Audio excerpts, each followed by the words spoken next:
नमस्कार, आपके साथ मैं हूं निशा रौतेला और आप देख रहे हैं खबरें हिमाचल की। तो चलिए बुलेटिन की शुरुआत करते हैं। केंद्रीय रक्षा मंत्री राजनाथ सिंह हिमाचल प्रदेश के हमीरपुर पहुंचे, जहां पर आपको बता दें कि जहां उनका जोरदार स्वागत किया गया।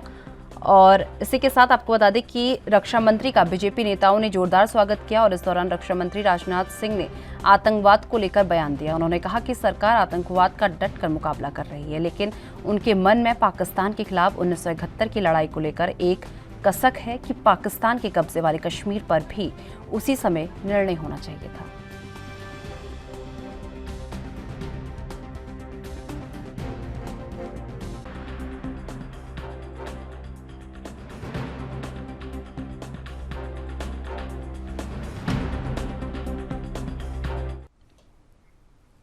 केंद्रीय सूचना प्रसारण मंत्री अनुराग ठाकुर अपने 2 दिवसीय दौरे पर कांगड़ा पहुंचे। आपको बता दें, जहां पर बीजेपी कार्यकर्ताओं द्वारा अनुराग ठाकुर का जोरदार तरीके से स्वागत किया गया और पुलिस द्वारा गार्ड ऑफ ऑनर भी दिया गया। और इस दौरान पत्रकारों से वार्ता करते हुए अनुराग ठाकुर ने विपक्ष द्वारा की जा रही मोर्चेबंदी व एकजुटता को लेकर निशाना साधा है और कहा कि विपक्ष कई बार एकजुट होने का प्रयास कर चुका है, इसके बावजूद विपक्ष अपने मंसूबों पर कामयाब नहीं हो सका है। उन्होंने आगे कहा कि 20 से अधिक राजनीतिक दल जिनकी ना कोई विचारधारा है, ना कोई सोच एक है और ना ही कोई एजेंडा है।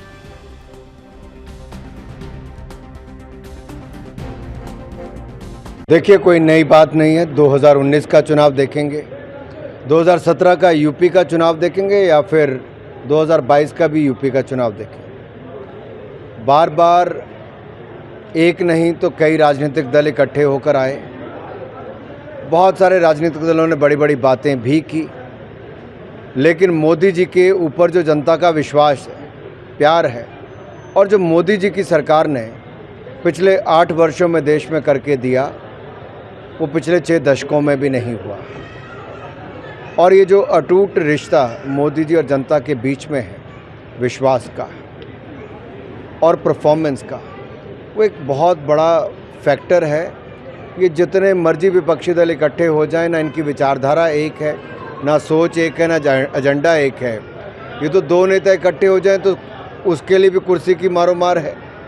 तो जहां 20 राजनीतिक दल इकट्ठा होने की बात करते तो आप समझ सकते हैं क्या होने वाला है। तो इनको प्रयास जारी रखने चाहिए। मुझे लगता है एंटरटेनमेंट भारत जोड़ो में कम हुआ, अब राजस्थान में भी शुरू हो गया। राजस्थान की हालत ये थी कि पिछले 4 वर्षों में राजस्थान की दुर्दशा कर दी है। रोज़ कोई ना कोई नई घटना घटती है, कभी किसी दलित परिवार के साथ, कभी किसी बेटी के साथ, कभी पशुओं के साथ, तो कभी किसी के साथ। और सरकार नाम की राजस्थान में कोई चीज़ ही नहीं है। और ऐसी स्थिति उत्पन्न हो गई है कि जहां पहले ही कानून व्यवस्था ना के बराबर है, वहां पर ऊपर से ये कांग्रेस की लड़ाई, ये अपने आप में दिखाता है कांग्रेस के लिए केवल कुर्सी प्यारी है, जनता की सेवा नहीं। वो केवल सत्ता का सुख भोगना चाहते हैं, सेवा नहीं करना चाहते। और ये कुर्सी की लड़ाई आज की नहीं, वर्षों से कांग्रेस की देखी जा रही है। लेकिन दुर्भाग्य यह है कि राजस्थान की जनता को पछताना पड़ रहा है। चुनाव घोषणा होगी, आचार संहिता लगेगी, उसके बाद पार्टी की बैठकें शुरू हो जाएंगी।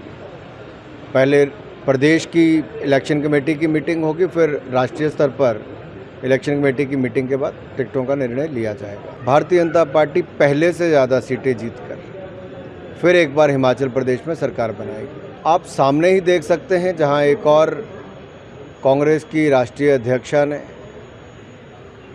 गहलोत जी को अगर फॉर्म भरने के लिए कहा भी, तो दूसरी तरफ मुख्यमंत्री की कुर्सी भी उनको कितनी प्यारी है।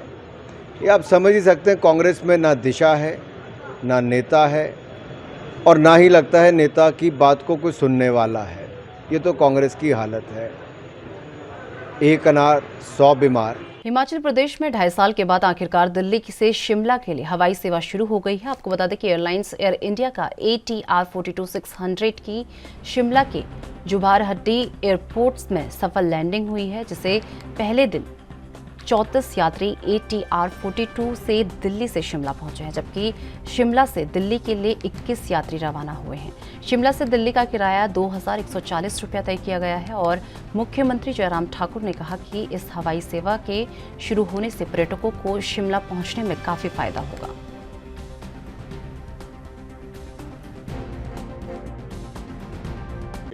बच्चे उत्तर प्रदेश से और कुछ राजस्थान से घूमने के लिए आए थे एक गाड़ी में, और उनका एक्सीडेंट हो गया। कुल्लू जिला के अंतर्गत जलोड़ी पास एक स्थान है, वहां उसके नजदीक, और गाड़ी नीचे गिरी और इसके कारण 7 बच्चों की दुखद उसमें मृत्यु हुई है, 10 बच्चे घायल हैं।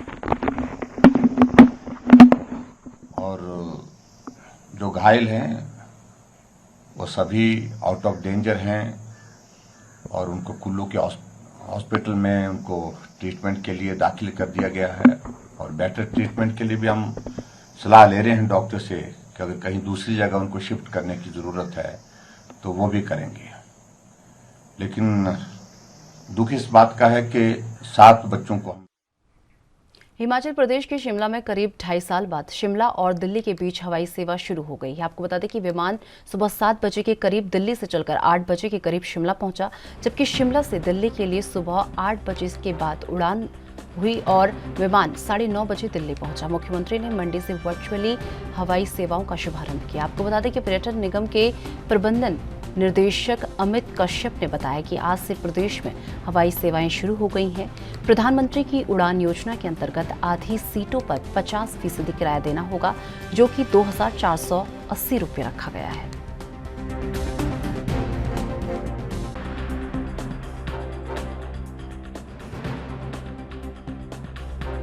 लगभग 2.5 साल के अंतराल के उपरांत दिल्ली से शिमला और शिमला से दिल्ली की जो हवाई सेवाएं हैं उनका पुनः जो है आज आरंभ किया गया है। ये फ्लाइट जो है नया एयरक्राफ्ट है अलायंस एयरवेज का ATR 600 जो है, और ये लाइटर वर्जन है जो इनका पहले जहाज था, तो इसमें जो है सवारियां इसमें ज़्यादा आ पाएंगी वापसी के ऊपर जो है।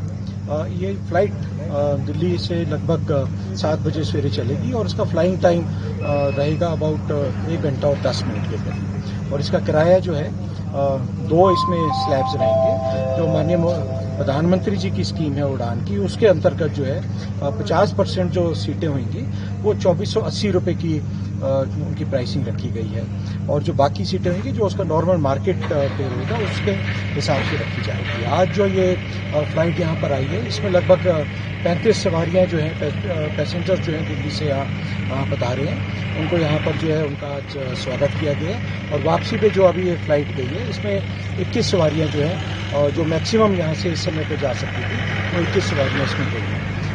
सरकार का, हिमाचल प्रदेश सरकार का ये प्रयास है कि यही जो एयरक्राफ्ट है ये जब ये शिमला लैंड होएगा उसके उपरांत जो है 4 दिन ये यहाँ से जो है धर्मशाला जाएगा, शिमला से धर्मशाला, और धर्मशाला से जो है फिर शिमला आके और वापसी पे ये फिर दिल्ली जाएगा। और बाकी 3 दिन जो है ये शिमला से कुल्लू की जो है उड़ान भरेगा और कुल्लू से शिमला वापस आने के उपरांत जो है ये दिल्ली जाएगा। विश्व विख्यात शक्तिपीठ श्री नैना देवी में प्रदेश के राज्यपाल राजेंद्र विश्वनाथ अरलेंकर पहुंचे। आपको बता दें इस दौरान राज्यपाल ने माता के दरबार में पूजा अर्चना की और आशीर्वाद लिया।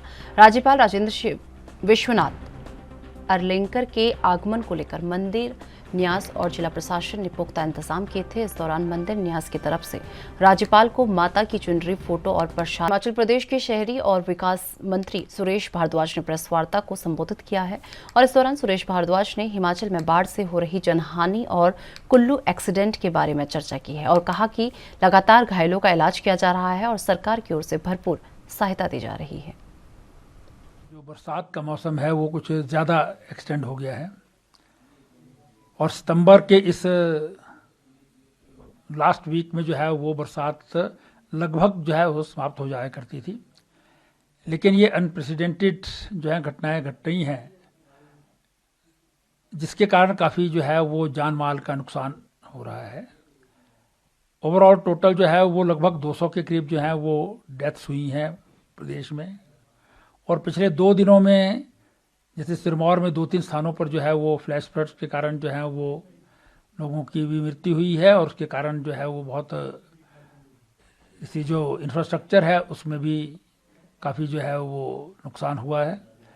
इसी तरह से कुल्लू में जो है वो रोड एक्सीडेंट हो गया, और वो भी कारण जो है उसका भी बारिश और भूस्खलन ही है, जिसमें लगभग 7 लोगों की मृत्यु हो गई है, 10 लोग उसमें घायल हैं।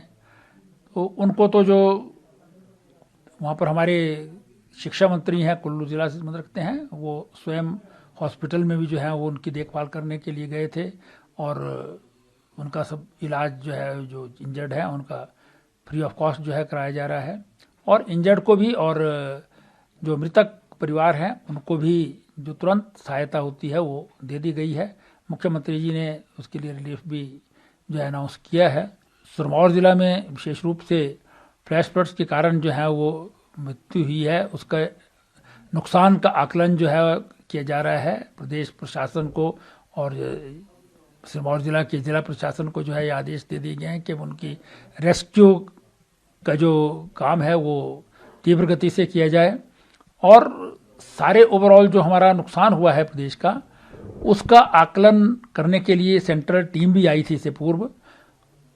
जो ये भी एक पहली बार हुआ होगा कि बीच बरसात के समय ही जो है वो केंद्र सरकार को इस बारे में लिखा गया, और उनकी टीम जो है आकर के यहाँ से आकलन करके ले गई है, और उसमें कुछ फंड्स जो हैं वो केंद्र सरकार द्वारा दिए भी गए हैं। अन्यथा ये समाप्त जब हो जाता है बरसात आदि का सीज़न, उसके बाद जो है टीम्स आती हैं, और कहीं दूसरे वर्ष में जो है वो अप्रैल मई तक पैसा मिलता था। इस बार जो है वो कुछ उसका इंटरिम रिलीफ जो है वो मिला है, जिससे सभी स्थानों पर जो है वो तेजी गति से काम करने की हिदायत दी है। इसमें हमारे बहुत सारी जो है सड़कें इत्यादि भी जो है वो बंद हो गई हैं। कई स्थानों पर बिजली के जो हमारे ट्रांसफार्मर इत्यादि हैं उनमें को भी नुकसान हुआ है। इन सब का रिस्टोरेशन का वर्क जो है आजकल तेजी से चला है। सर, कुल जो डेथ 14 हुई, 14 सिरमौर और 14 जो रोड एक्सीडेंट। हाँ, जो अभी 2 दिन की हैं वो तो टोटल जो है 14 अभी तक जो है रिपोर्टेड हैं। फ्लैश फ्लड्स में जो है कई बार मालूम नहीं पड़ता है कि कितने लोगों की डेथ हो गई है, क्योंकि वो जब ख़त्म हो जाती है बात उसके बाद मालूम पड़ता है, क्योंकि कई ऐसे लोग जो हैं वो एकदम से जो है वो इस घटना के में जो है वो फंस जाते हैं, उनकी जानकारी लेट मिलती है। तो अभी तक तो जो शाहपुर विधानसभा क्षेत्र के अंतर्गत आते 4 लेन प्रभावितों ने सोमवार को national highway authority of India के खिलाफ जमकर नारेबाजी की। आपको बता दें कि सीयू के पूर्व प्रधान बिंदु राणा के नेतृत्व में जिला प्रशासन से मिलने पहुंचे ग्रामीणों ने 4 लेन के मुआवजे का भुगतान ऑनलाइन के बजाय ऑफलाइन कराने की मांग उठाई है। साथ ही आरोप लगाया कि 4 लेन पठानकोट से बनता आ रहा है और ऐसे में भुगतान भी उसी दिशा में किया जाना चाहिए, जबकि 32 मील से लेकर राजोल तक जो पार्ट है उसका भुगतान NHAI ने राजोल से शुरू कर दिया है, जबकि ये प्रक्रिया 32 मील से शुरू होनी चाहिए थी।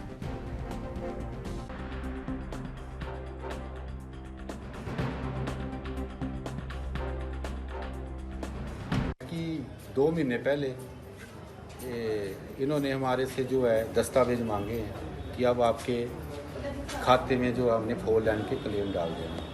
तो हमने अपने पंचायत के लोगों को समझाया और उन्होंने दस्तावेज दिए, और कईयों के जो आधार कार्ड, पैन कार्ड और अकाउंट नंबर थे वो गलत थे, लोगों ने टाइम निकाल के कलेक्शन करा के दिए। और उसके बाद डिक्लेरेशन फॉर्म की आई, घोषणा पत्र की बारी आई, जिसमें लोगों ने ऑब्जेक्शन किया। शाहपुर जो हमारा शहर है उन कुछ लोगों ने नहीं दी है, उनकी अपनी मांगे हमने क्या लेनी है, क्योंकि जो 4 लेन है वो हमें चाहिए, क्योंकि जो हमारा शाहपुर उपमंडल एरिया है उसमें हर साल 40 लोग जो है दुर्घटना से मारे जाते हैं, जिसमें यंग होते हैं, नौजवान होते हैं, जितने भी लोग मारे जाते हैं। तो 4 लेन की इस वक्त ज़रूरत है, देश की डेवलपमेंट है।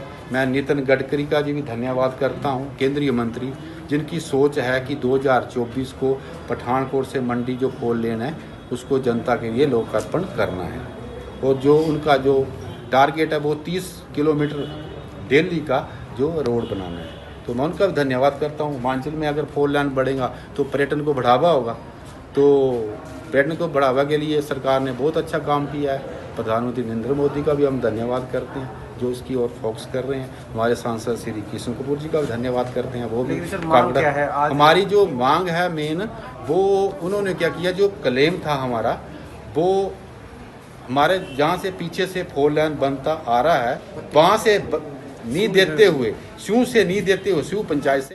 हिमाचल प्रदेश सरकार के दिशा निर्देशों से जिला प्रशासन मंदिर न्यास के द्वारा नैना देवी मंदिर में श्रद्धालुओं की सुविधा के लिए पुख्ता इंतजाम किए गए हैं। मंदिर क्षेत्र में जगह जगह पुलिस बल तैनात है और श्रद्धालुओं को लाइनों में माता के दरबार दर्शनों के लिए भेजा जा रहा है। मंदिर के कड़ाहा प्रसाद नारियल चढ़ाने पर प्रतिबंध लगाया गया है।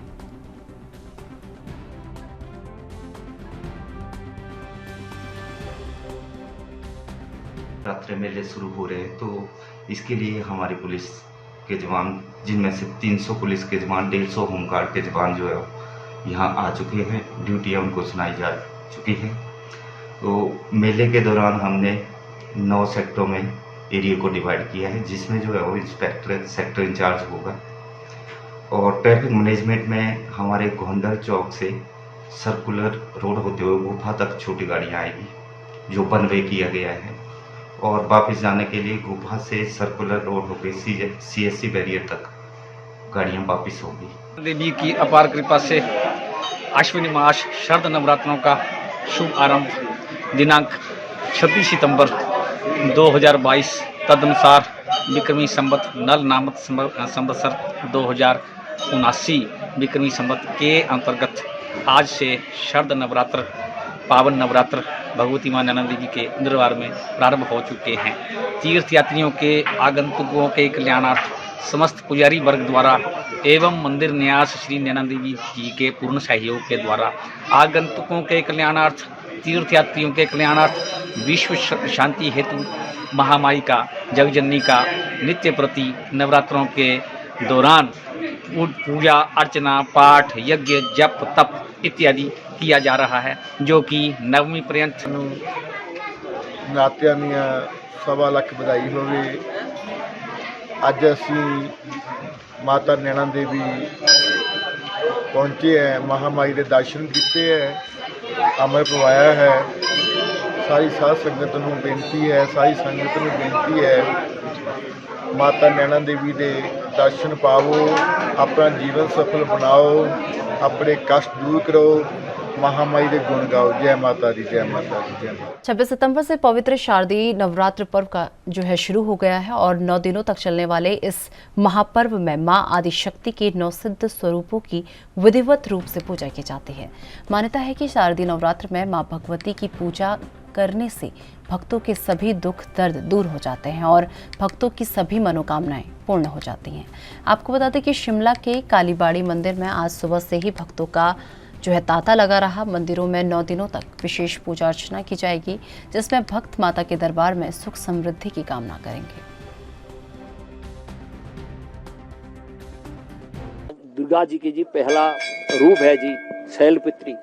शैल जो पर्वत जी की कन्या है, इसलिए इनके नाम है शैलपुत्री। विधिवत से सवेरे इनकी पूजा हो चुकी है जी, और इनकी पूजा से सभी भक्तों जो सच्चे मन से पूजा करते हैं, सभी जैसे मान लीजिए कि जो भी मनोकामना मांगते हैं, माँ से मांगते हैं, सभी आशाएं पूरी करते हैं, उनकी मनोवांछा पूरी करते हैं माँ।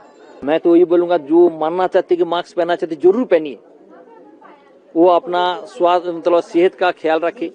सरकार की तरफ से अभी तक कोई गाइड नहीं है, लेकिन पूरी हर्षोल्लास के साथ से पहले जैसे 2 साल को अगर छोड़ दिया जाए तो पहले जैसे हर्षोल्लास के हिसाब से मनाए जाते थे, इसी तरह से मनाया जाएगा।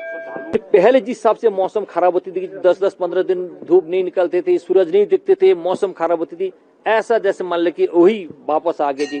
बरसात के टाइम में देखा कि उस टाइप से जितने मानसून के टाइम बारिश नहीं, अभी जो बारिश हो रही है।